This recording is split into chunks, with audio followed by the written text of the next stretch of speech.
10th bull. शीर्षक है संसार में।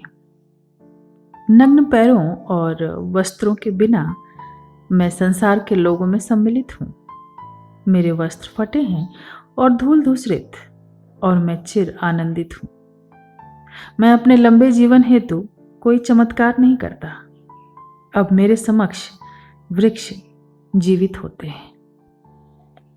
टिप्पणी: मेरे घर के भीतर हजारों साधु, जिन्हें पुण्यात्माएं कहें, वो हैं जो मुझसे भिज्ञ नहीं। मेरे घर का सौंदर्य अदृश्य है।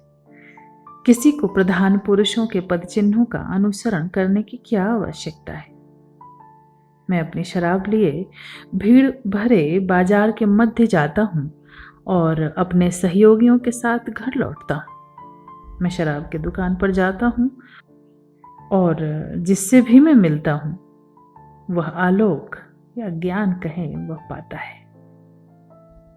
आज की ज़ेन कथा। ज़ेन गुरु बासुई ने अपने एक शिष्य को, जो मरणासन था, यह पत्र लिखा। तुम्हारे मन का सार तत्व कभी पैदा नहीं हुआ, अतः वह कभी मरेगा नहीं। यह वह नहीं जिसका अस्तित्व मिट जाएगा।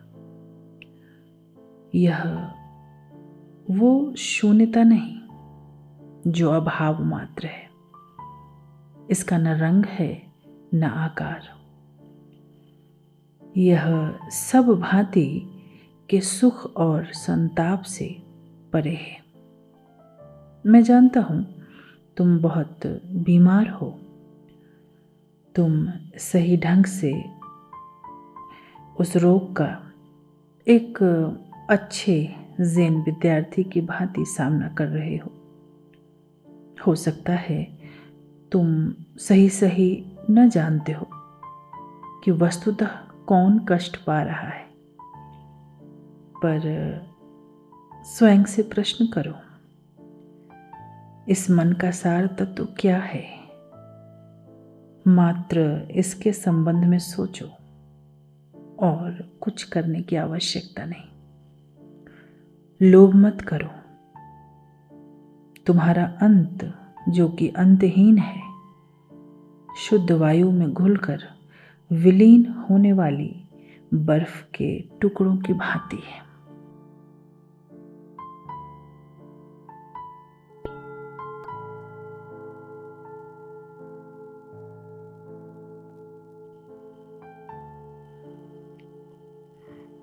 यह जो पत्र है, एक शिष्य को एक गुरु ने यह अंतिम विदाई दी है। यह जो रिश्ता है, उच्चतम प्रेम का रिश्ता, कि जहाँ जीवन तो सिखाया ही जाता है,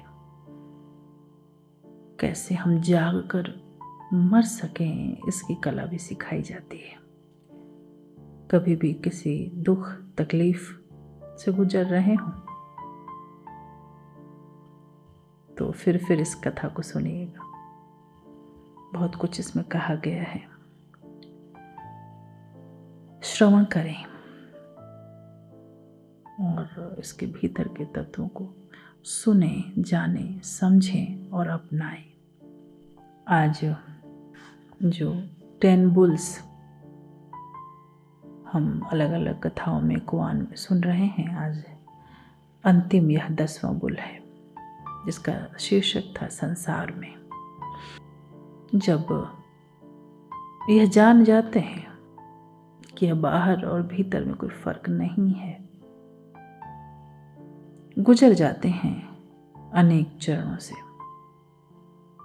तो फिर कहीं भागने की जरूरत नहीं रह जाती, कहीं छिपने की जरूरत नहीं होती। जहां है वहीं आनंद। वस्त्र फटे हों कि धूल दूसरित हो, पर वह जो भीतर का आनंद है बना ही रहता है।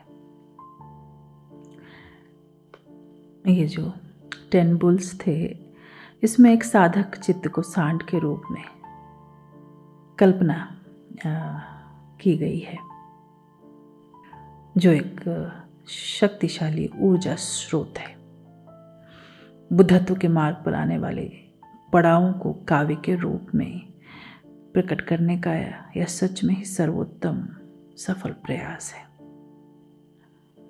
बैठेंगे आज के ध्यान के लिए।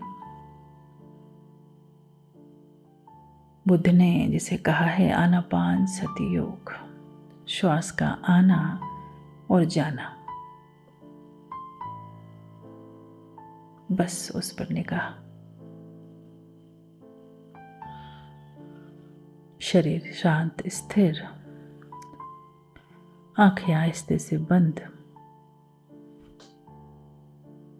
देख लें ठीक से कहीं शरीर में कोई तनाव तो नहीं है।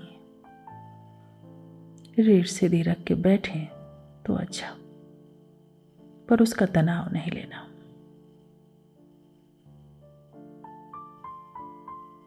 चेहरे पर भी कोई तनाव नहीं। आराम से श्वास नाक को छूती हुई भीतर और फिर आहिस्ते से बाहर।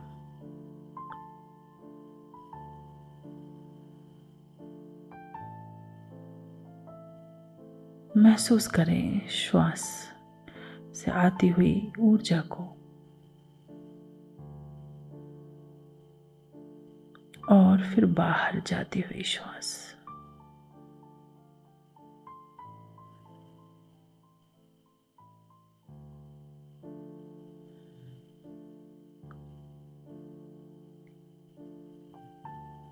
लेना स्वयं से हो रहा है। अपना ख्याल बाहर जाती हुई श्वास पे करें। देखें चित्त जितना चंचल होगा, छोटी होगी श्वास। जैसे जैसे शांत होगा और ख्याल अगर बाहर जाती हुई श्वास पर रहे तो धीरे धीरे ठहरने लगेगा, सब शांत होने लगेगा। लेना स्वयं से हो रहा है। अपना ख्याल अपनी जाती हुई श्वास पर।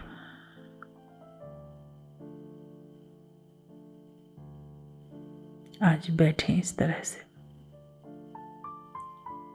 कि हर जाती हुई श्वास का ख्याल